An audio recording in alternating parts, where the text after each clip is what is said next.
ಎಲ್ಲ ಮಾಧ್ಯಮದ ಸ್ನೇಹಿತರಿಗೆ ನಮಸ್ಕಾರ. ಪಕ್ಷದ ಮುಖ್ಯ ಕಚೇರಿಯಲ್ಲಿ ಇವತ್ತು ಪತ್ರಿಕಾಗೋಷ್ಠಿಯನ್ನು ಕರೆದಿರ್ತಕ್ಕಂಥ ಮೂಲ ಉದ್ದೇಶ ನೈಸ್ ಸಂಸ್ಥೆಯ ಕಳೆದ 26 ವರ್ಷಗಳಿಂದ ಆಗಿರ್ತಕ್ಕಂಥ ಹಗರಣ ಏನಿದೆ, ಸಾರ್ವಜನಿಕರ ಮೂಲಭೂತ ಸೌಕರ್ಯಗಳ ಹೆಸರಿನಲ್ಲಿ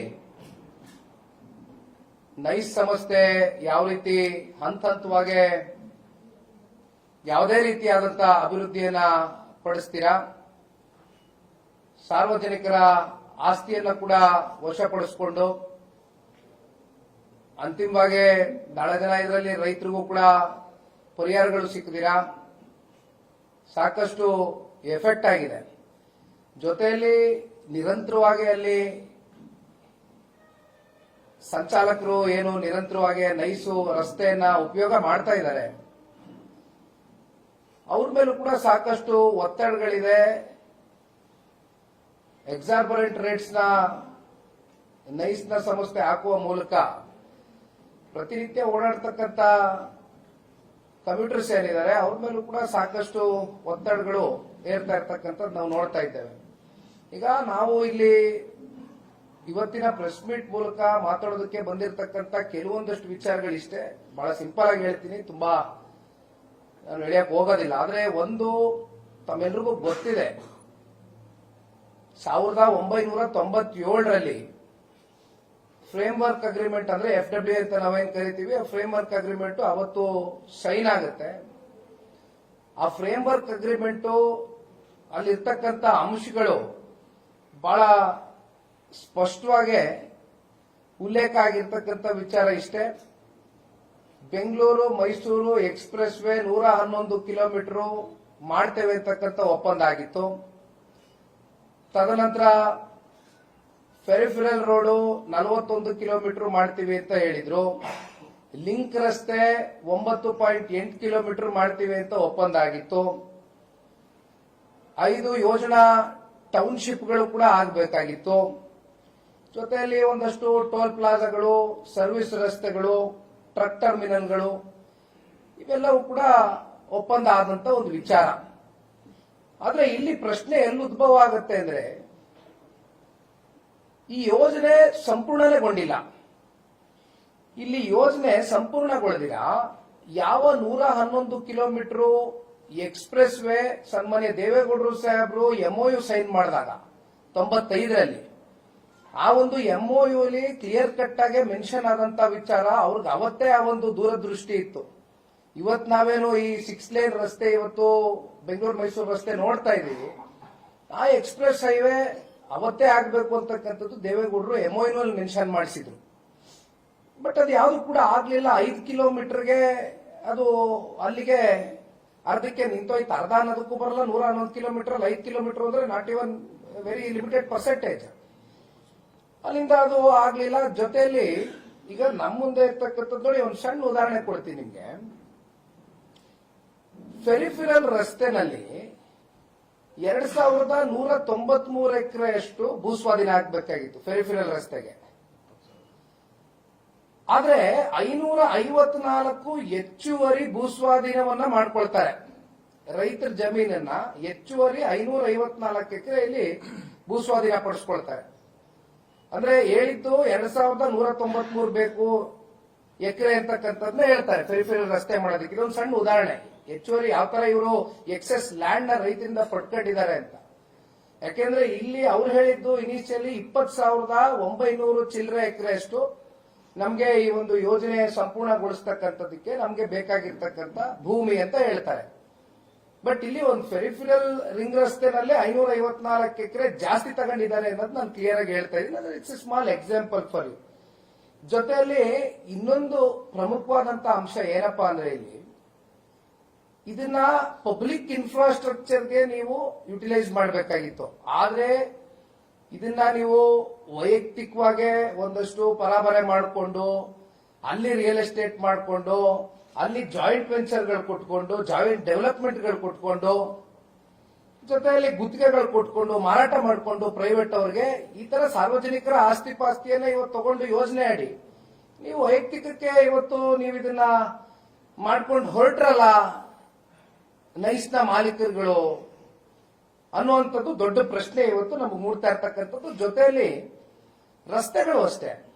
ಇವತ್ತು ರಸ್ತೆಗಳು ನಮ್ಗೇನು ಕಾಂಕ್ರೀಟ್ ರಸ್ತೆ ಆಗಬೇಕಾಗಿತ್ತು, ಸಿಮೆಂಟ್ ರಸ್ತೆ ಆಗಬೇಕಾಗಿತ್ತು.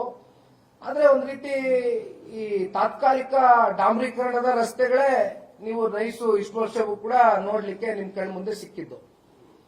ಸೊ ಈ ರೀತಿಯಾದಂತ ಹಲವಾರು ಅಂಶಗಳು ಇವತ್ತು ನಮ್ ಕಣ್ ಮುಂದೆ ಇದೆ. ಇವತ್ತು ನಾನು ಹೇಳ್ತಕ್ಕಂಥದ್ದು ಇಷ್ಟೇ, ಒಂದು ಕೆಡಿಬಿ ಮತ್ತೆ ಪಿಡಬ್ಲ್ಯೂಡಿ ಸಂಸ್ಥೆಯ ಒಂದು ಒಪ್ಪಂದದಲ್ಲಿ ಈಗ ಸ್ವಾಧೀನ ಏನು ಮಾಡಿಕೊಂಡ್ರು ಅಂದ್ರೆ they acted like a nodal agency. ಯಾವ ಒಂದು ಕೆಡಿಬಿ ಮತ್ತೆ ಪಿಡಬ್ಲ್ಯೂಡಿ ಸಂಸ್ಥೆ ಈ ಭೂ ಸ್ವಾಧೀನ ಮಾಡ್ಕೊಡ್ತಕ್ಕಂಥದಕ್ಕೆ ನೈಸ್ ಸಂಸ್ಥೆಗೆ ರೈತರ ಜಮೀನನ್ನ ಒಂದು ನೋಡಲ್ ಏಜೆನ್ಸಿ ಆಗಿ ಅವರು ಮುಂದೆ ಬರ್ತಾರೆ. ಅಲ್ಲಿಂದ ಏನಾಗುತ್ತೆ, ಈಗ ಸರಿಸುಮಾರು ಜಮೀನನ್ನ ಕಳ್ಕೊಂಡಿರ್ತಕ್ಕಂಥ ರೈತರು 11 ರಿಂದ 23 ವರ್ಷಗಳು ಕಳೆದೋಗಿದೆ. ಫ್ರಮ್ ಪಾಸ್ಟ್ ನಿಯರ್ಲಿ 2.5 decades, 2.5 ದಶಕಗಳು ಕಳೆದಿದ್ರು ಕೂಡ ಇಲ್ಲಿಯವರೆಗೂ ಅವ್ರಿಗೆ ಯಾವ ಅವಾರ್ಡ್ಗಳು ಸಿಕ್ಲಿಲ್ಲ, ಯಾವ ಕಾಂಪನ್ಸೇಷನ್ಗಳು ಸಿಕ್ಲಿಲ್ಲ. 67 ರಿಂದ 70% ಅಷ್ಟು ರೈತರು ಇವತ್ತು ಬೀದಿಲಿದ್ದಾರೆ.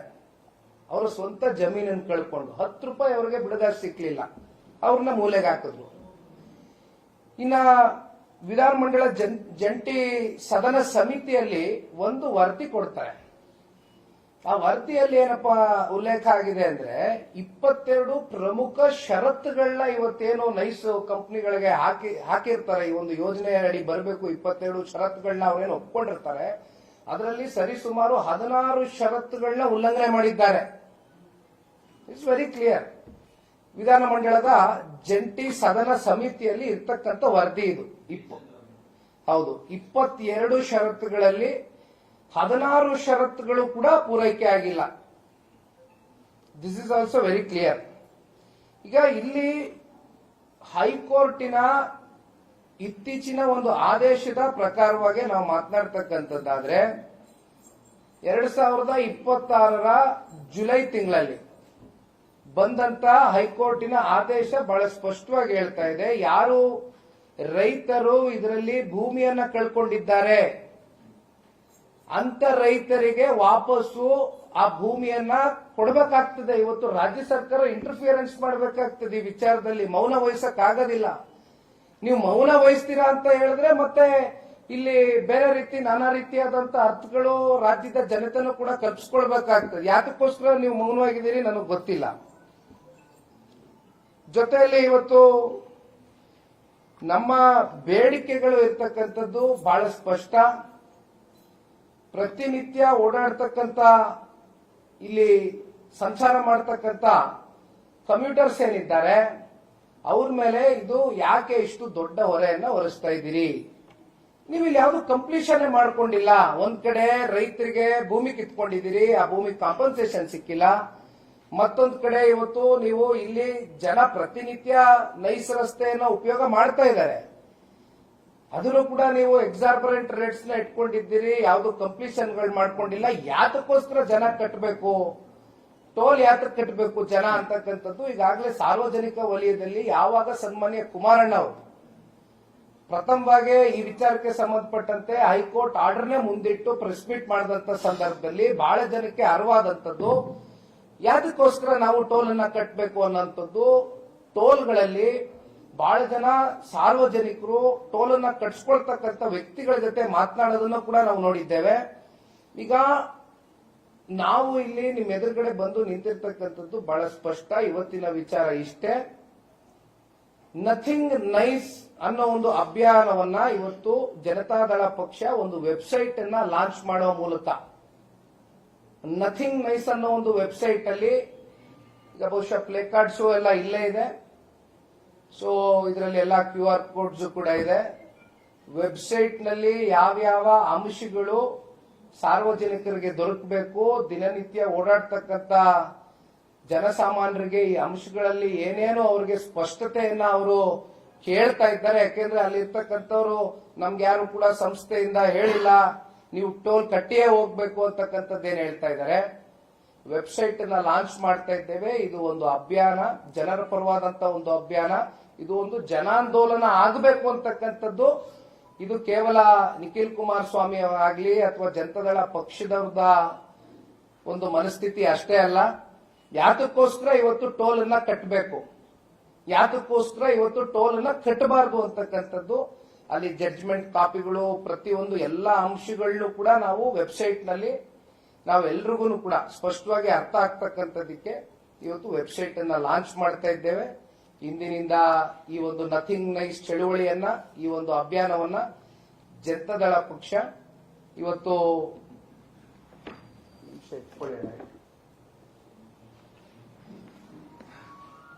ಈ ಒಂದು ವೆಬ್ಸೈಟ್ ಅನ್ನ ಲಾಂಚ್ ಮಾಡುವ ಮೂಲಕ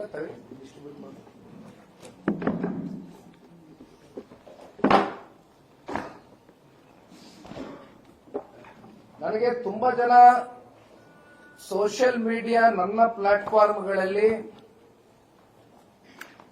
ಸರ್ ತುಂಬಾ ಗೊಂದಲ ಉಂಟಾಗಿದೆ, ಯಾವಾಗ ಕುಮಾರಣ್ಣ ಅವರು ಬಂದು ಪ್ರೆಸ್ ಅಡ್ರೆಸ್ ಮಾಡಿದ್ರು, ನಾವು ಟೋಲ್ ಕಟ್ಟಲ್ಲ ಅಂತ ಹೇಳಿದ್ರು, ನಮ್ಮಲ್ಲಿ ಟೋಲ್ ಕಟ್ಟಿಸ್ಕೊತಾ ಇದ್ದಾರೆ, ಅದಕ್ಕೋಸ್ಕರ ಒಂದು ಸ್ಪಷ್ಟತೆ ಬೇಕಾಗಿದೆ ಈ ವಿಚಾರವಾಗಿ ಅಂತ ಹೇಳಿದಾಗ ನನಗನ್ಸಿದ್ದು, ನನ್ನ ಜೊತೆ ಕೆಲವೊಂದಷ್ಟು ಅಲ್ಲಿ ಪ್ರತಿನಿತ್ಯ ಕ್ಯಾಬ್ ಅಸೋಸಿಯೇಷನ್ ಇರ್ಬೋದು ಅಥವಾ ಬೈಕರ್ಸ್ ಅಸೋಸಿಯೇಷನ್ ಅವ್ರು ಬಹಳ ಜನ ಓಡಾಡ್ತಾರೆ, ಅಲ್ಲಿ ತುಂಬಾ ಜನ ರೆಗ್ಯುಲರ್ ಯೂಸರ್ಸ್ ಇದ್ದಾರೆ ನೈಸ್ ರೋಡ್. ಸೊ ಹಾಗಾಗಿ ಅವ್ರಿಗೋಸ್ಕರ ಇವತ್ತು ಈ ವೆಬ್ಸೈಟ್ ಅನ್ನ ಲಾಂಚ್ ಮಾಡ್ತಾ ಇದ್ದೀವಿ. ನಥಿಂಗ್ ನೈಸ್ ಅನ್ನುವಂಥದ್ದು ಇಲ್ಲ ಇಲ್ಲಿದೆ, ಆಯ್ತು ಬಿಡಿ, ಇಲ್ಲಿದೆ ಕರೆಕ್ಟ್ ಇದೆ. ಸೊ ಇದು ಈ ವೆಬ್ಸೈಟ್ ಅಲ್ಲಿ ಎಲ್ಲ ಕ್ಲಿಯರ್ ಕಟ್ ಆಗಿ ಮೆನ್ಷನ್ ಆಗಿದೆ. ಇಲ್ಲ, ಇದು ಪ್ಯೂರ್ಲಿ ಇಟ್ಸ್ ಎ ವೆಬ್ಸೈಟ್. ಇದು ಕ್ಯೂ ಆರ್ ಕೋಡ್ ಇದೆ. ಆ ಕ್ಯೂ ಆರ್ ಕೋಡ್ ನ ನೀವು ಡೌನ್ಲೋಡ್ ಮಾಡ್ಕೊಂಡ್ರೆ ವೆಬ್ಸೈಟ್ಗೆ ಡೈರೆಕ್ಟ್ ಆಗಿ ಲಿಂಕ್ ಹೋಗುತ್ತೆ.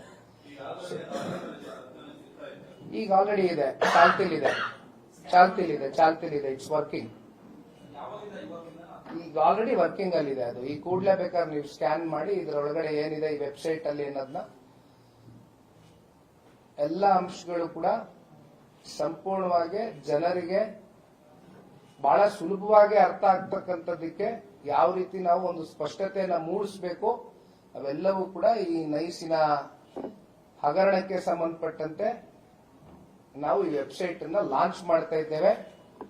ಇಂದಿನಿಂದ ಜನತಾದಳ ಪಕ್ಷ ಸನ್ಮಾನ್ಯ ಕುಮಾರಣ್ಣ ಅವರ ಈ ಒಂದು ಪರಿಕಲ್ಪನೆ ಏನಾಗಿತ್ತು, ಅದಕ್ಕೆ ಪೂರಕವಾಗಿ ಈ ವೆಬ್ಸೈಟ್ ಈ ರೀತಿ ಮಾಡಬೇಕು, ಜನಕ್ಕೆ ಮತ್ತಷ್ಟು ತಿಳುವಳಿಕೆ ಮೂಡಿಸಬೇಕು, ಜಾಗೃತಿ ಮೂಡಿಸಬೇಕು, ಅವೇರ್ನೆಸ್ ಕ್ರಿಯೇಟ್ ಮಾಡಬೇಕು ಅಂತಕ್ಕಂಥದ್ದು ಜನತಾದಳ ಪಕ್ಷ ಈ ನಾಡಿನ ಜನತೆ ಯಾತಕ್ಕೋಸ್ಕರ ಟೋಲ್ ಕಟ್ಟಬಾರದು ಅನ್ನೋ ಒಂದು ಹಿನ್ನೆಲೆಯಲ್ಲಿ ಇವತ್ತು ಈ ವೆಬ್ಸೈಟ್ ನ ಲಾಂಚ್ ಮಾಡ್ತಾ ಇದ್ದೇವೆ. ಇಲ್ಲಿ ಒಟ್ಟಾರೆಯಾಗಿ ಒಂದು ಅಂಶನ ಅರ್ಥ ಮಾಡ್ಕೋಬೇಕಾಗಿರೋದು, ನನಗೆ ಕೆಳಗಡೆ ಒಂದಷ್ಟು ಇಂಗ್ಲಿಷ್ನ ಪತ್ರಿಕಾ ಮಾಧ್ಯಮದ ಸ್ನೇಹಿತರು ಒಂದು ಪ್ರಶ್ನೆ ಮಾಡ್ತಾ ಇದ್ರು.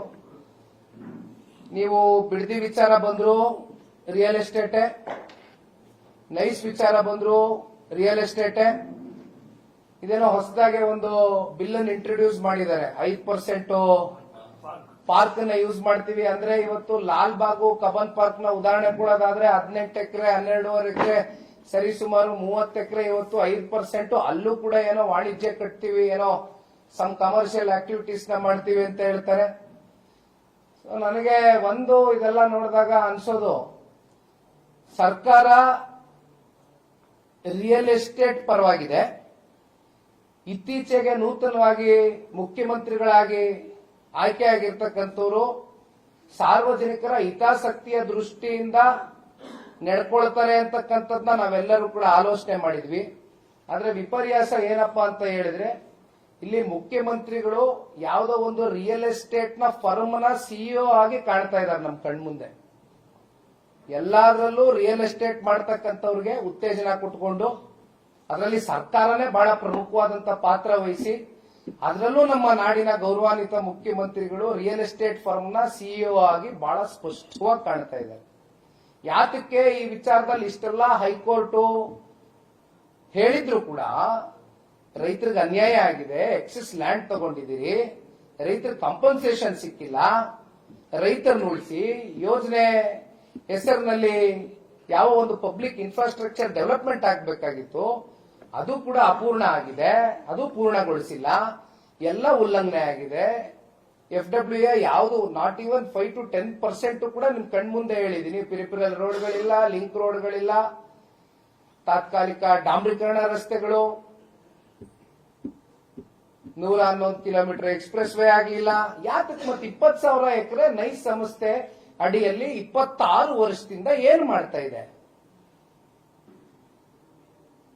ಈಗ ಹೈಕೋರ್ಟ್ ನಮಗೆ 2026 ಜುಲೈ ತಿಂಗಳಲ್ಲಿ ಕೊಟ್ಟಿರ್ತಕ್ಕಂಥ ಆದೇಶದ ಪ್ರಕಾರವಾಗಿ ಐ ಥಿಂಕ್ ಸರ್ಕಾರ ಇದು ಟೇಕ್ ಓವರ್ ಮಾಡಬೇಕು. ಈ ಪ್ರಾಜೆಕ್ಟ್ ಅನ್ನ ಸರ್ಕಾರ ಟೇಕ್ ಓವರ್ ಮಾಡತಕ್ಕಂಥ ಸೂಕ್ತ. ಇದು ನಮ್ಮ ಡಿಮ್ಯಾಂಡ್ಸ್ ಆಗಿದೆ. ಜೊತೆಯಲ್ಲಿ ಇವತ್ತು ವೆಬ್ಸೈಟ್ ಲಾಂಚ್ ಮಾಡಿದೀವಿ, ಇಂದಿನಿಂದ ಕ್ಯಾಂಪೇನ್ ರನ್ ಮಾಡ್ತೀವಿ. ಈ ಕ್ಯಾಂಪೇನ್ ನಿರಂತರವಾಗಿ ರೈತರಿಗೆ ಮತ್ತೆ ಅವರ ಏನು ಭೂಮಿಯನ್ನ ವಾಪಸ್ ಕೊಡಿಸ್ತಕ್ಕಂಥದಕ್ಕೆ, ಕೇವಲ ಅವ್ರ ಭೂಮಿ ಕೊಡಿಸ್ತಕ್ಕಂಥದ್ದು ಅಷ್ಟೇ ಅಲ್ಲ, 20 ವರ್ಷಕ್ಕೂ ಹೆಚ್ಚಿನ ವರ್ಷಗಳ ಕಾಲ ರೈತರು ಭೂಮಿ ಕಳ್ಕೊಂಡಿರ್ತಕ್ಕಂಥದ್ದು, ಅದಕ್ಕೆ ಬಡ್ಡಿ ಸಮೇತವಾಗಿ ಇವತ್ತು ರೈತರಿಗೆ, ಯಾಕೆಂದ್ರೆ ನಾನು ಹೇಳ್ತಾ ಇರ್ತಕ್ಕಂಥದ್ದಲ್ಲ, ಇದು 2013ರ ಕಾಯ್ದೆ ಏನು UPA ಗವರ್ಮೆಂಟ್ ಅಲ್ಲಿ 2013 LARR ಆಕ್ಟ್ ಅಲ್ಲಿ ಬಹಳ ಕ್ಲಿಯರ್ ಕಟ್ ಆಗಿ ಮೆನ್ಷನ್ ಆಗಿದೆ. ಆ ಕಾಯ್ದೆ ಅಡಿನೇ ನಾವು ಕೂತು ಹೇಳ್ತಕ್ಕಂಥದ್ದಾದ್ರೆ ಸರ್ಕಾರ ಇವತ್ತು ರೈತರಿಗಾಗಿರ್ತಕ್ಕಂಥ ಅನ್ಯಾಯಕ್ಕೆ ವಾಪಸ್ಸು ಈ ಭೂಮಿಯನ್ನ ಕೊಡಿಸ್ತಕ್ಕಂಥದ್ದು, ಜೊತೆಯಲ್ಲಿ ಅದಕ್ಕೆ ಮರು ಬಡ್ಡಿಯನ್ನ ಪಾವತಿ ಮಾಡ್ತಕ್ಕಂಥದ್ದು ಕೂಡ ಆಗ್ಬೇಕು. ಇವತ್ತು ಇಂಟ್ರೆಸ್ಟ್ ಕೂಡ ಕೊಡಬೇಕು. ಇದು ನಮ್ಮ ಡಿಮ್ಯಾಂಡ್ಸ್ ಆಗಿದೆ. ನಾವು ಕೇವಲ ಇದು ಪ್ರೆಸ್ ಮೀಟ್ ಯಾವ್ದಾದ್ರೂ ಒಂದು ತೀರ್ಮಾನ ಮಾಡಬೇಕು, ಅಥವಾ ಪರಿಹಾರ ಕೊಡಬೇಕು, ಅಥವಾ ಜಮೀನಾದ್ರೂ ವಾಪಸ್ ಕೊಡಬೇಕು. ಬಡ್ಡಿ ಸಮೇತ ಕೊಡಬೇಕು ಪರಿಹಾರ.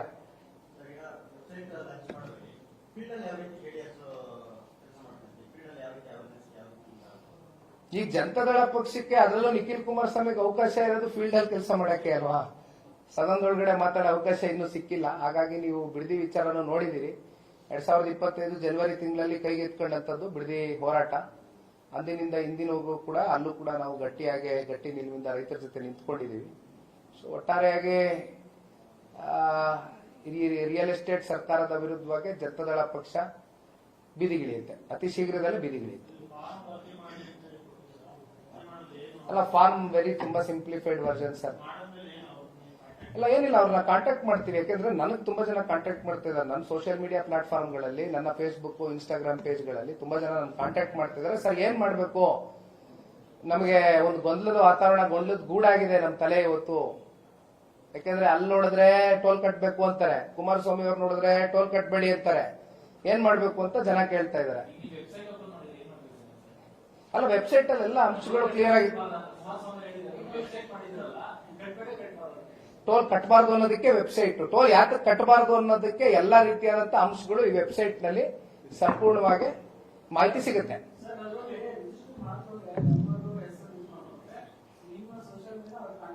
ಖಂಡಿತ ಕಾಂಟ್ಯಾಕ್ಟ್ ಮಾಡ್ತೀನಿ. ಅವ್ರಿಗೆ ಸಂಪರ್ಕ ಮಾಡೋದಕ್ಕೆ, ಅವ್ರ ಜೊತೆ ಸಂಪರ್ಕದಲ್ಲಿ ಇರೋದಕ್ಕೆ. ಯಾಕೆಂದ್ರೆ ಇದೊಂದು ಜನಾಂದೋಲನ ಆಗ್ಬೇಕು. ಇದು ಕೇವಲ ಒಂದು ಜನತಾದಳ ಪಕ್ಷದ ಒಂದು ಹೋರಾಟ ಅಷ್ಟೇ ಅಲ್ಲ. ಯಾಕೆಂದ್ರೆ ಇಲ್ಲಿ ಪ್ರತಿನಿತ್ಯ ನೈಸ್ ರೋಡ್ ನ ಉಪಯೋಗ ಮಾಡ್ತಕ್ಕಂಥವ್ರು ಕ್ಯಾಬ್ ಡ್ರೈವರ್ಸ್ ಗಳಿದ್ದಾರೆ, ರೈತರಿದ್ದಾರೆ, ಸ್ಟೂಡೆಂಟ್ಸ್ ಇದ್ದಾರೆ, ತುಂಬಾ ಜನ ಈ ಬೈಕರ್ಸ್ ಅಸೋಸಿಯೇಷನ್ಸ್ ಅವರು ಓಡಾಡ್ತಾರೆ, ಅವರು ಕೂಡ ಟಚ್ ಅಲ್ಲಿ ಇದ್ದಾರೆ. ಸೊ ಇವರೆಲ್ಲ ಯಾತಕ್ಕೋಸ್ಕರ ಟೋಲ್ ಕಟ್ಟಬೇಕು ಅಂತ ಕೇಳ್ತಾರೆ. ಆಮೇಲೆ ಇನ್ಫ್ಯಾಕ್ಟ್ ನೀವು ಶುಕ್ರವಾರ ಹೊರಟ್ರೆ ಭಾನುವಾರ ಬರ್ತಕ್ಕಂಥ ಒಂದು ದೊಡ್ಡ ಈ IT ಸೆಕ್ಟರ್ ಅಲ್ಲಿ ಕೆಲಸ ಮಾಡ್ತಕ್ಕಂಥವ್ರು ಅವರೆಲ್ಲ ನೀವೆಲ್ಲ ಹೋಗ್ಬೇಕು ಅಂದ್ರೂ ನೈಸ್ ರೋಡ್ ನ ಉಪಯೋಗ ಮಾಡ್ತಾ ಇದ್ದಾರೆ. ಅವ್ರಿಗೆಲ್ಲ ಒಂದು ಜಾಗೃತಿ ಮೂಡಿಸಬೇಕಾಗಿದೆ. ಒಟ್ಟಾರೆಯಾಗಿ ಈ ಟೋಲ್ ಯಾಕೆ ಕಟ್ಟಬಾರ್ದು ಅನ್ನೋದಕ್ಕೆ ನಾವು ಒಂದು ಅವೇರ್ನೆಸ್ ಪ್ರೋಗ್ರಾಮ್ ನ ಇವತ್ತು ಇಂಟ್ರೊಡ್ಯೂಸ್ ಮಾಡ್ತೀವಿ.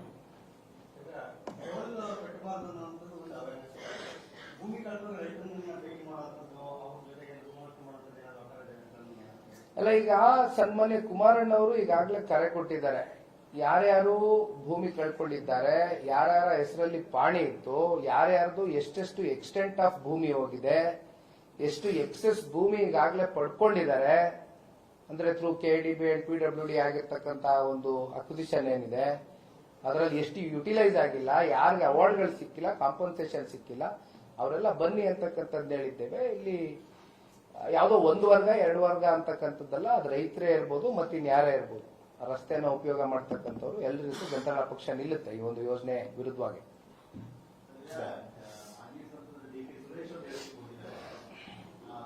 ಬಾಯಲ್ಲಿ ಭಗವದ್ಗೀತೆ ಬಂದಂಗಾಗ್ತಾ ಇದೆ. ನೈಕ್ಸು ಮತ್ತೆ ಬಿಡ್ದಿಯ ಕೂಸೆ ಆದ್ರೆ ಕುಮಾರಸ್ವಾಮಿ ಅವರಿಗೆ ರಾಜಕೀಯ ಮಾಡಕ್ ಹೊರಟಿದ್ದಾರೆ. ನಾನು ಕೆಲವೊಂದಷ್ಟು ಮಾಧ್ಯಮದ ಸಂದರ್ಶನದಲ್ಲಿ ಈಗಾಗಲೇ ಹೇಳಿದ್ದೀನಿ. ಬಿಡ್ದಿ ಸನ್ಮಾನ್ಯ ಕುಮಾರಣ್ಣ ಅವರು ಒಂದು ಕಾನ್ಸೆಪ್ಟ್ ಮತ್ತೆ ಪ್ರಪೋಸಲ್ ಆಗಿ ಮಾತ್ರ ಮುಂದಿಡ್ತಾರೆ. ಬಿಡ್ದಿ ಯೋಜನೆಗೂ ಕುಮಾರಣ್ಣ ಅವ್ರಿಗೂ ಸಂಬಂಧ ಇಲ್ಲ. ಇಲ್ಲಿ 2023 ಕೂಡ ಆಕ್ಟ್ ಅಂಡರ್ GBDA ಪ್ರಾಧಿಕಾರವನ್ನ ರಚನೆ ಮಾಡಿ ಇದು ಒಂದು ಹೊಸ ಯೋಜನೆಯಾಗಿ ಅದರ ಮೂಲಕ ಅಕ್ವಿಸಿಷನ್ಸ್ ನ ಪ್ರಾರಂಭ ಮಾಡಿ ಒತ್ತಾಯಪೂರ್ವಕವಾಗಿ ಮಾಡಿರುವಂತದ್ದು ಇದೇ ರಾಜ್ಯ ಸರ್ಕಾರ. GBIT ಹೆಸರಲ್ಲಿ ಕುಮಾರಣ್ಣನಿಗೂ ಬಿಡದಿಗೂ ಸಂಬಂಧ ಇಲ್ಲ. ಕುಮಾರಣ್ಣ ಅವರ on the floor of the house 2007 August 1ನೇ ತಾರೀಕು ಬಹಳ ಕ್ಲಿಯರ್ ಕಟ್ ಆಗಿ ಹೇಳಿದ್ದಾರೆ. ಒತ್ತಾಯಪೂರ್ವಕವಾಗಿ ಒಕ್ಲೆಪ್ಸಿ ರೈತರ ಭೂಮಿಯನ್ನ ಸರ್ಕಾರ ಕಿತ್ಕೊಳ್ಳುವಂತ ಪ್ರಶ್ನೆ ಇಲ್ಲ. ರೈತರು ಬೇಡ ಅನ್ನೋದಾದ್ರೆ ಯೋಜನೆ ನನಗೂ ಬೇಡ ಅನ್ನುವಂಥದ್ದನ್ನ ಕುಮಾರಣ್ಣ ಅವ್ರು ಹೇಳಿ ಆಗೋಗಿದೆ. ಮತ್ತೆ ನೈಸ್ ವಿಚಾರವಾಗಿ MOU ಸನ್ಮಾನ್ಯ ದೇವೇಗೌಡರು ಸೈನ್ ಮಾಡಿದಾಗ ಅದು 1995 ಅಂತ ಅನ್ಕೊಳ್ತೀನಿ ನಾನು. ಆ MOU ನಲ್ಲಿ ಕ್ಲಿಯರ್ ಕಟ್ ಆಗಿ ಮೆನ್ಷನ್ ಆಗಿದೆ ಇವೆಲ್ಲ ಎಕ್ಸ್ಪ್ರೆಸ್ ವೇಗಳು ಇವೆಲ್ಲ. ಆಮೇಲೆ ಬಟ್ FWA ದೇವೇಗೌಡರ ಕಾಲದಲ್ಲಿ ಆದಂತದ್ದಲ್ಲ. 1997 ಐ ಥಿಂಕ್ JH ಪಟೇಲ್ರು ಮುಖ್ಯಮಂತ್ರಿ ಇರ್ತಾರೆ ಅಂತ ಅನ್ಕೊಳ್ತೀನಿ. ಅವತ್ತು 97ರಲ್ಲಿ FWA ಸೈನ್ ಆದಂತದ್ದು.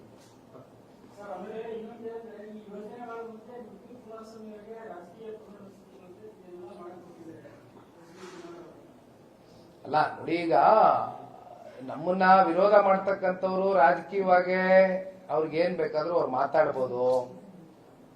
ಸರ್ಕಾರ ಈ ರೀತಿ ರೈತ ವಿರೋಧಿಯಾದಂತ ನೀತಿಗಳು, ಜನ ವಿರೋಧಿ ನೀತಿಗಳನ್ನ ಅವರು ಇದೇ ರೀತಿ ಮುಂದುವರಿಸ್ತಾ ಹೋದಾಗ ನಾನು ಕನಿಷ್ಠ ಪಕ್ಷ ಒಬ್ಬ ಈ ಸಾಮಾನ್ಯ ಪ್ರಜೆಯಾಗಿ, ಭಾರತ ದೇಶದ ನಮ್ಮ ನಾಡಿನ ಸಾಮಾನ್ಯ ಪ್ರಜೆಯಾಗಿ, ಪಕ್ಷದ ಒಬ್ಬ ಕಾರ್ಯಕರ್ತನಾಗಿ ಇವತ್ತು ನಾನು ಪ್ರಶ್ನೆ ಕೇಳ್ತಕ್ಕಂಥದ್ದು ನನ್ನ ಹಕ್ಕು ಸ್ವಾಮಿ. ಅದು ಅದನ್ನ ನೀವು ಅದೇನೋ ಪಟ್ಟಾಭಿಷೇಕ ಅನ್ನೋದು ಇನ್ನೊಂದು ಅದೇನೋ ಕೊಟ್ರಲ್ಲಪ್ಪ ಹೆಸರು ಮರ್ತೋದೇನೋ, ಅದೇ ಅದೇ ಏನೇನೋ ನಾನಾ ರೀತಿಯಾದಂತ ವಿಶ್ಲೇಷಣೆಗಳು ಮಾಡಿದ್ರು.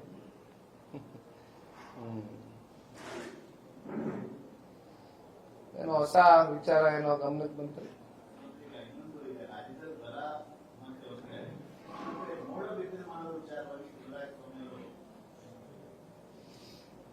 ಇಲ್ಲ, ಈ ವಿಚಾರಕ್ಕೆ ಸಂಬಂಧಪಟ್ಟಂತೆ ನಾನು ಮಾತಾಡ್ತೀನಿ. ಇದು ಒಂದು ವಿಶೇಷವಾದಂತ ಪತ್ರಿಕಾಗೋಷ್ಠಿನೇ ಮಾಡೋಣ. ಒಂದಷ್ಟು ಮಾಹಿತಿಗಳಿಗಾಗಲೇ ಕುಮಾರಣ್ಣ ಅವರ ಬಳಿನೂ ಕೂಡ ಇದೆ. ನಾ ಇದ್ರ ಬಗ್ಗೆ ಮಾತಾಡ್ತೀನಿ. ನನಗೀಗೇನೋ ಮಾಹಿತಿ ಬಂದಿದೆ ಏನೋ ನನಗೆ ಗೊತ್ತಿಲ್ಲ, ತಮಗೆ ಗೊತ್ತಿರ್ಬೇಕು. ರೆಸಿಗ್ನೇಷನ್ ಕೊಟ್ಟಿದಾರ, ತಗೊಂಡಿದಾರ, ಬಾಕಿ ಇದೆ.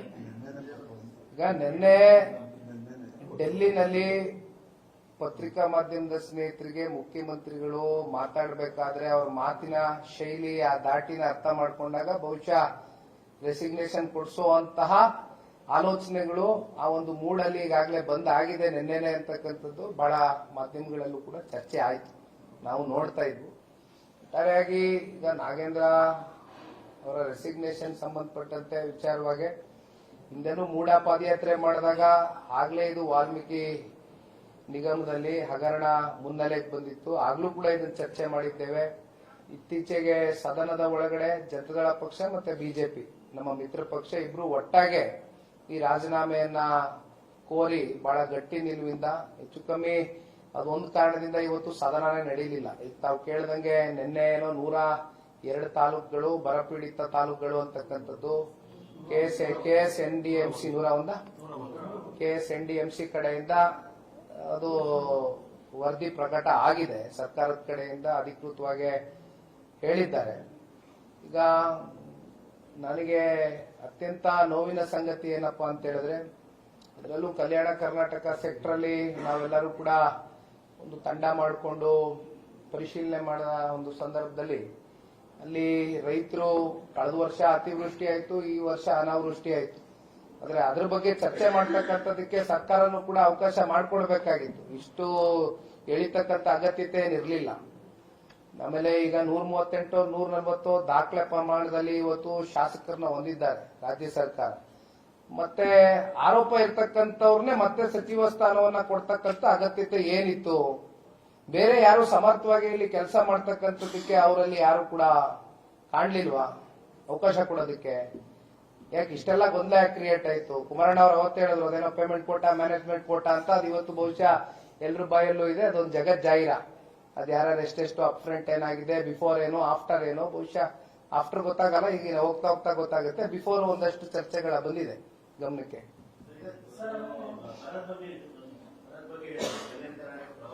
ಶಾಸಕರ ಸರ್ಕಾರದಿಂದ ಪಕ್ಷಪಾತದ ಬಗ್ಗೆ ಒಂದು ಆರೋಪ ಮಾಡಿದ್ದಾರೆ. ಗುರುಮಿಟ್ಟಲ್ ಕ್ಷೇತ್ರವನ್ನ ಕೈ ಬಿಡಲಾಗಿದೆ, ಬರದ ಒಂದು ಪಟ್ಟಿಯಲ್ಲಿ ಸೇರಿಸಿಲ್ಲ ಅಂತ ನನ್ನ ಪೋಸ್ಟ್ ಹಾಕಿದ್ರು. ಇಲ್ಲ, ನಾನು ಇವಾಗ ಅದನ್ನೇ ನೋಡಿದೆ ಅಲ್ಲ, ಗುಲ್ಬರ್ಗ ಜಿಲ್ಲೆನೂ ಇಲ್ಲ ಅಂತ ನೋಡಿ. ನಮ್ಮ ಜೇವರ್ಗಿಯ ದೊಡ್ಡಪ್ಪಗೌಡರು ಕೂಡ ಇಲ್ಲೇ ಇದ್ದಾರೆ. ಅದು ನಿಮಗೆ ಹಾಗೆ ನೋಡಿದ್ರೆ ಸಂಪೂರ್ಣವಾಗಿ ಅಲ್ಲಿ ನಿಮ್ಗೆ ಯಾವುದೇ ರೀತಿಯಾದಂತ ಇರಿಗೇಷನ್ ಫೆಸಿಲಿಟೀಸ್ ಇಲ್ಲ. ಅಲ್ಲಿ ಮಳೆಯ ಮೇಲೆ ಆಧಾರಿತವಾಗೇನೆ ಅಲ್ಲಿ ಬೆಳೆಯನ್ನ ಹಾಕ್ತಕ್ಕಂಥದ್ದು ಉತ್ತರ ಕರ್ನಾಟಕ ಭಾಗದಲ್ಲಿ. ಆದ್ರೆ ನನಗೆ ಗೊತ್ತಿಲ್ಲ ಯಾತಕ್ಕೋಸ್ಕರ ಯಾದಗಿರಿ ಅಂತಕ್ಕಂಥ ಜಿಲ್ಲೆನ ಕೈ ಬಿಟ್ಟಿದ್ದಾರೆ, ಗುಲ್ಬರ್ಗ ಜಿಲ್ಲೆನ ಯಾಕೆ ಕೈ ಬಿಟ್ಟಿದ್ದಾರೆ, ಯಾವ ಆಧಾರದ ಮೇಲೆ ಇವರು ಬರಪೀಡಿತ ಪ್ರದೇಶಗಳು ಅಂತಕ್ಕಂಥದ್ದು ಗುರುತಿಸಿದ್ದಾರೆ ನನಗೆ ಗೊತ್ತಿಲ್ಲ. ಸರ್ಕಾರ ಉತ್ತರ ಕೊಡಬೇಕಿದೆ. ಮಾಡಿದ್ದೆ ಪರಿಸ್ಥಿತಿ, ವಾತಾವರಣ, ಅಲ್ಲಿ ಇರ್ತಕ್ಕಂಥ ರೈತರು ಬಹಳ ಕಷ್ಟಜೀವಿಗಳು, ದುಡಿತಕ್ಕಂಥದಕ್ಕೆ ಸಿದ್ಧರಿದ್ದಾರೆ. ಅಂದ್ರೆ ಅವ್ರಿಗೆ ಅಲ್ಲಿ ನೀರಾವರಿ ಯೋಜನೆಗಳು ಯಾವ ಒಂದು ಮಟ್ಟಕ್ಕೆ ಆಗಬೇಕಾಗಿತ್ತು ಇಲ್ಲಿವರೆಗೂ ಆಗಿಲ್ಲ. ಮಳೆಯ ಒಂದು ಆಧಾರದ ಮೇಲೆ ಅಲ್ಲಿ ಕೃಷಿ ಮಾಡ್ತಾ ಇದ್ದಾರೆ ರೈತರು. ಹಾಗಾಗಿ ಸರ್ಕಾರ ಇಂಥ ಸಂದರ್ಭದಲ್ಲಿ ರೈತರ ಜೊತೆ ನಿಂತ್ಕೋಬೇಕು. 3,000ಕ್ಕೂ ಹೆಚ್ಚು ಜನ ರೈತರು ಈಗಾಗಲೇ ಆತ್ಮಹತ್ಯೆ ಮಾಡ್ಕೊಂಡಿದ್ದಾರೆ ಇಡೀ ರಾಜ್ಯದಲ್ಲಿ. ಏನಿಲ್ಲ, ಸೌಹಾರ್ದಿತವಾದಂತ ಒಂದು ಭೇಟಿ. ಸಮಯ ಕೇಳಿದ್ರು ಕೇಂದ್ರದ ಸಚಿವರು ಸನ್ಮಾನ್ಯ ಕುಮಾರಣ್ಣ ಅವರು, ಸಮಯ ಕೊಟ್ಟಿದ್ರು, ಭೇಟಿ ಮಾಡಿದೀವಿ. ಯಾವ ರೀತಿ ನಮ್ಮ NDA ಕೂಟದ ಮಿತ್ರತ್ವವನ್ನ ಮತ್ತಷ್ಟು ಬಲಿಷ್ಠಗೊಳಿಸಬೇಕು, ಯಾವ ರೀತಿ ಪರಸ್ಪರ ಪ್ರೀತಿ ವಿಶ್ವಾಸ ಗೌರವದಿಂದ ಹೋಗಬೇಕು, ಮತ್ತಷ್ಟು ಒಗ್ಗಟ್ಟನ್ನ ಪ್ರದರ್ಶನೆ ಮಾಡಿಕೊಂಡು ಹೋಗಬೇಕು, ಒಂದು ಒಳ್ಳೆ ರಿಸಲ್ಟ್ ಅನ್ನ ಮುಂದಿನ 2028ರ ಚುನಾವಣೆಗೆ ಯಾವ ರೀತಿ ತಗೋಬರ್ಬೇಕು ಅಂತಕ್ಕಂಥದ್ರ ಬಗ್ಗೆನೂ ಕೂಡ ಸಾಕಷ್ಟು ಸಲಹೆಗಳು ಮಾನ್ಯ ಗೌರವಾನ್ವಿತ ಪ್ರಧಾನಮಂತ್ರಿಗಳು ಕೊಟ್ಟಿದ್ದಾರೆ, ಸ್ವೀಕರಿಸಿದ್ದೀವಿ.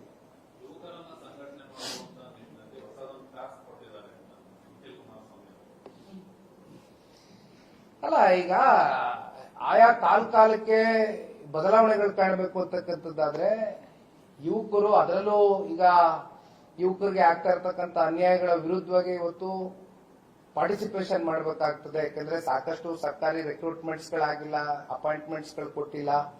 ಜೊತೆಯಲ್ಲಿ ಈಗ ತಾನೇ ಬೆಳಗ್ಗೆಯಿಂದ ಸನ್ಮಾನ್ಯ ಕುಮಾರಣ್ಣ ಅವರು ಎಲ್ಲ ಕೂಡ ಮಾತನಾಡಿದ್ದಾರೆ KPSC ವಿಚಾರವಾಗಿ. KPSCದು ಒಂದು ವ್ಯವಸ್ಥಿತವಾದಂತಹ ಒಂದು ಬದಲಾವಣೆ ತಗೊಂಡು ಬರಲೇಬೇಕು. ಯಾಕಂದ್ರೆ ಇದು ಇಂದಿನಿಂದ ಅಲ್ಲ, ಇದು ಆಯಾ ಕಾಲಘಟ್ಟದಲ್ಲಿ ಪ್ರತಿ ಸರ್ಕಾರಗಳಲ್ಲೂ ಕೂಡ ನಾವು ಕೇಳ್ಕೊಂಡ್ ಬರ್ತಾ ಇದ್ದೇವೆ. ಆದ್ರೆ ಇದಕ್ಕೆ ಬಹುಶಃ ಮುಂಬರ್ತಕ್ಕಂಥ ದಿನಗಳಲ್ಲಿ ಒಂದು ಬದಲಾವಣೆ ಆಗ್ಬೇಕಿವಲ್ಲ.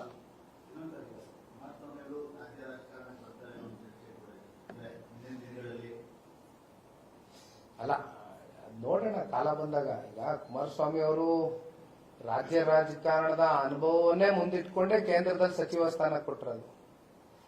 ಹಾಗಾಗಿ ಮುಂದೆ ಯಾವ ರೀತಿ ಯಾವ ಸಂದರ್ಭದಲ್ಲಿ ಏನೇನು ತೀರ್ಮಾನಗಳಾಗ್ತದೆ ಅದು ನಾವೊಬ್ಬರೇ ಮಾಡೋದಕ್ಕಾಗೋದಿಲ್ಲ. ಇವತ್ತು ನಾವು ಇಂಡಿಯಾ ಪಾರ್ಟ್ನರ್ ಆಗಿದ್ದೀವಿ, ಕಲೆಕ್ಟಿವ್ ಡಿಸಿಷನ್ ಆಗಿರ್ಬೇಕು.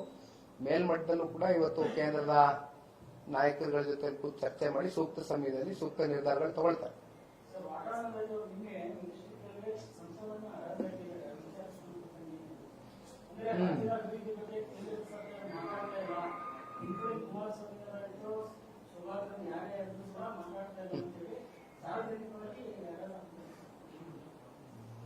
ಇರ್ಲಿ ಬಾಣ, ಕುಮಾರಣ್ಣ ಮಾತಾಡ್ತೀರಾ, ಇನ್ನೇನ್ ಮಾತಾಡ್ತಾರೆ. Thank you. ಇದೊಂದ್ಸರಿ ಚೆಕ್ ಮಾಡ್ಕೋಬೇಕಾಗಿತ್ತು, ಒಂದಿದೆಯಲ್ಲ ಓಪನ್ ಆಗಿ.